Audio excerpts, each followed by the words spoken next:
Let's do a little bit more animation stuff, this time by using the example of animating cameras. So if we're making a movie, obviously our camera movements are going to be important. So let's look at some things, and it'll teach us more about animation in general as well. Let's just go to the Create panel and put in a physical camera. And let's turn off the targeting so we don't have to animate the target, but just the camera. Easier if we just have one thing to animate. Let's move our camera over to the side here. Let's look through it real quick by hitting C. Okay. Now what we want to do is just do a simple move from here to there while the lamp is moving with its previous animation. So let's turn on auto key. Let's make sure and set a key here on 0. And as the lamp ends up at about 100, we want this to move to right about there. Actually, let's move it to here. And then we'll also rotate it a little bit so it's looking right at that light. So right now, let's turn off auto key, look through the camera, run our animation. Okay. Now the only other thing we want to do is rotate a little bit. So let's start the rotation around here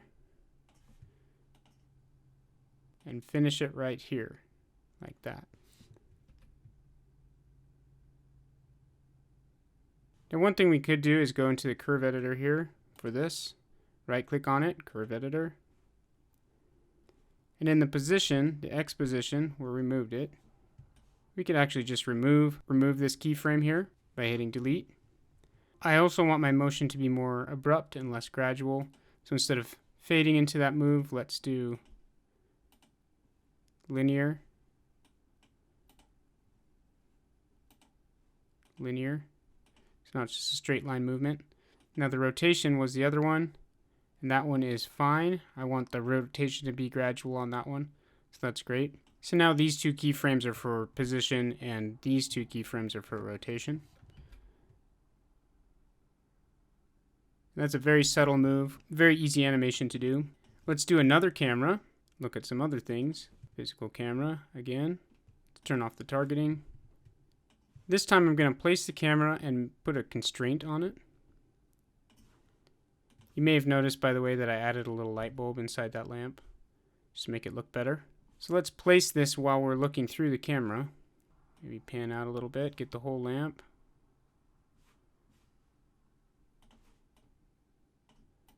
Let's go to the top view. Let's take this camera and I want to show you constraints here. One thing we can do is go to the motion tab, and we see this camera, and you might see it looking like this. We can hit the twirl down arrow here in assign controller, and we can assign controllers to this camera to determine how it moves. So if we go into the rotation, then it gives us the option to assign a controller to it. And we can do this look at constraint here. Let's do a look at constraint, hit OK. And then we can go down to the look at constraint down here and put add look at target. And I want to look at this light bulb. Okay, and you can see my axis got a little bit screwed up now, but the camera does move in this x-axis depending on what that light bulb is doing. We just need to rotate the camera now to be in the right direction. So the settings that I had to do was select a look at axis, Z. If it was a Y, it was like that. We want Z, and we had to flip it so it's not backwards. For the source and up node alignment, put it to Y and flip. You can see so that camera is oriented properly, and the up node axis is set on Y. Okay, and then everything's right. Nope. There we go. Okay, here we go. So up node axis is Z, source axis Y, and select look at axis Z with flip checked. If we look at it now, we can see that the camera is constrained to always look at that object. So when we hit animate, we don't actually have to put in any key nodes. It's all controlled by our constraint. And there's many different kind of constraints you can do. I'll show you one more. And other than that, cameras are just controlled by keyframes. Let's look at another camera. Again, turn off the target. Let's go to the right view. Move it up. Look through that camera. Okay, with this one, let's just do a simple auto key. Move to 60 and just do a simple truck camera down. Like so. Turn off auto key. And you'll see that that's just a very simple way to animate. Okay, and again, this is controlling in the tangents in the curve editor. If you go to the curve editor of this camera, or go up here to graph editors, curve editor, you'll see that there's a gradual out and a gradual in tangent for these points. You could of course select them, put them to linear, out, and in, like that. Okay, or you can set this to be linear as you're creating it. So again, there's a simple motion. From there you could leave auto key on and then pan this way as well. And look this way.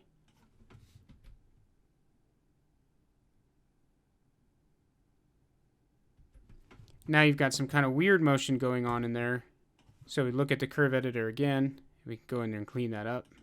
Okay, actually the Z rotation we don't want to happen until the Z position reaches the bottom. So right there. Go to right about here, then go to Z rotation, move this over to there.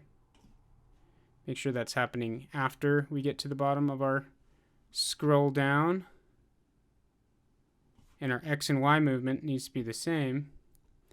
And it is. It doesn't start until it gets to the bottom. So that looks good. You can put them all on top of each other by selecting them all at the same time. You can use the slide key tool up here to slide them. And there's a lot of different tools up here for editing. You can do like this region select.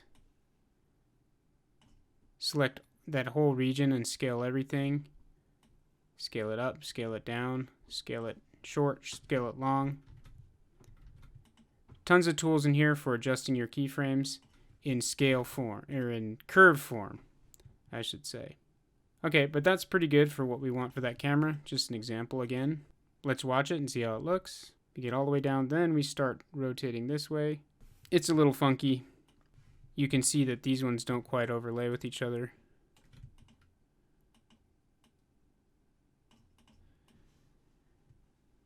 Okay, but that shows you some other ways to animate. You can also go into each one of these keyframes here and adjust individually.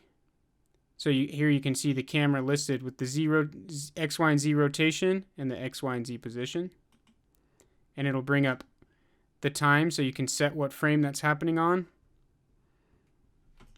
You can set the exact value and you can select the in and out tangents again.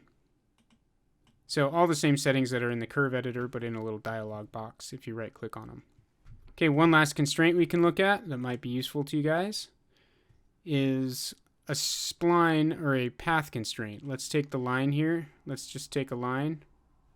Actually, let's take an arc around this lamp like that.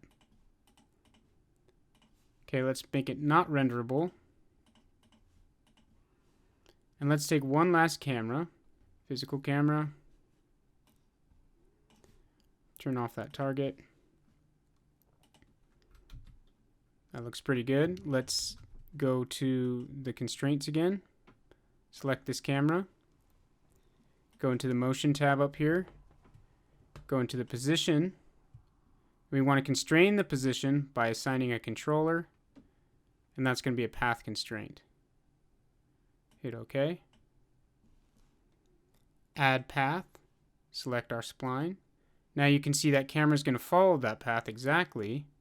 But we want to do this follow button here. And then rotate the camera. So that it's pointing that direction, and as it goes along, it will be following this path at that same angle. So let's rotate, or let's start our animation.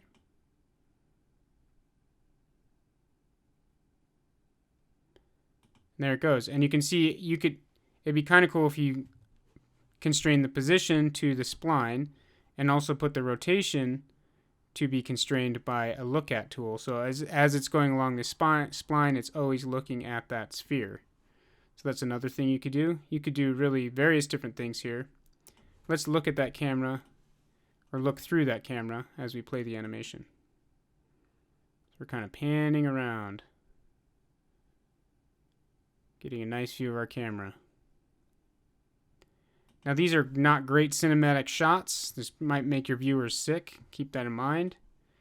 If you really want to get good at this, you need to watch movies and pay attention to what kind of camera movements the directors do. But by way of example, this is just showing you different things you can do. And I'm sure you guys will make much better camera cuts than these. The last thing I want to show you is that you can animate a camera based on a dummy, which can be helpful sometimes. We haven't talked about dummies at all, but in the Create tab, there's helpers. After the cameras, there's helpers, and you can create a dummy, which is basically just an object in your scene that doesn't render or anything like that. It's just something that you can use as a marker or to help you with things, and I'll show you how that works. Let's place our dummy right in the center of the lamp here. Then we can take another camera, point it right at that dummy, turn off targeted. Now what we can do is link the camera to the dummy. So now the dummy is the parent of that camera, and if we rotate anything on there, the camera is going to rotate as well. Now let's get the position of our camera right relative to our dummy. Let's bring it out here. Okay, and then we'll just put some simple keyframes on that dummy by turning on auto key and then going out to 60 and rotating it. Okay, and you'll notice with auto key on, it automatically placed a keyframe at 0 for us. Now you can see that camera is going to be making a perfect arc around our little lamp friend. And it's all based on that dummy. So that dummy really made that very easy for us. We didn't have to do the line constraint or anything like that. And let's look at that through the camera. Animate. Doesn't look like we're going around, does it? We are actually going around. It just doesn't look like it because that box is always facing right at us. So that's not a great camera view. From the top, you can see what it's actually doing. If I animate now, you see that camera's rotating exactly with that dummy object. So dummy objects is another thing you can use to animate things. Now, if you think about it, you could go, say you wanted a shot coming down, panning down like this. You could use the dummy object. Let's just kind of do it a little bit. If I had this dummy object here, and I just animated it to slowly come down like this, I could do that and the camera would be linked to it, but then I could also put another constraint on this camera, like look at the light bulb again. So as it's panning down, the camera is also moving in relation to the dummy, and that gives you even more control, and it keeps it more simple too, because you don't have to animate all the different position axes and rotation axes of this. You just worry about the position with this thing, and then worry about the rotation on the camera, so that it's not getting all jumbled in your curve editor and things like that. So there's a million different things you can do, and these are some of the tools. Remember, constraints, keyframes, the curve editor, all things we've learned about in this section will all help you to get the proper movements for your different objects.